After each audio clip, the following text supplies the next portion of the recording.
ఒక తల్లి అయితే రోడ్డు మీద నుండి ఎవరిదో ఫోన్ తీసుకుని చేసింది, అయ్యా ఇదిగో నా కుమారుడు తీసుకొచ్చాడు, నన్ను రోడ్డు మీద దింపేశాడు, వెళ్ళిపోయాడు. ఎందుకమ్మా? నాకు కోవిడ్ వచ్చిందని, తన ఇంట్లో ఇంకెవరికి రాకూడదని, అంటే తన భార్యకి తన బిడ్డకి రాకూడదని సొంత తల్లిని బండెక్కించుకుని హాస్పిటల్ తీసుకెళ్ళి తన బండెక్కించుకుని తీసుకెళ్ళి రోడ్డు మీద వదిలేసి వెళ్ళిపోయాడంట కొడుకు.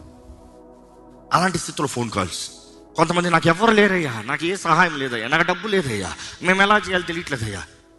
ఈ ఒక్కొక్క ఫోన్ కాల్ వినేటప్పటికి ప్రార్థన చేస్తానని చెప్తాం మాత్రం కాదు. ఒక విశ్వాస ఆ టైంలో నేను ఏదో ప్రార్థన చేస్తానని కూర్చోలేడు. What can we do? ఏం చేయొచ్చు, ఎలా చేయొచ్చు? ఆ టైంలో మీకు గుర్తుంటే B-SOS అని బస్సులు లాంచ్ చేస్తాం, గుర్తుందా? ఎమర్జెన్సీ ICU వార్డ్స్ ఒక్కొక్క బస్సుని డిజైన్ చేసి దానికి ఐ వాజ్ లైక్, నాకు ఉన్నదంతా ఐఎమ్ ఫైన్, నేను చచ్చినా కూడా దేవుడు నన్ను చూసినప్పుడు మెచ్చుకోవాలి, ఉన్నదంతా పెట్టాను అన్నది.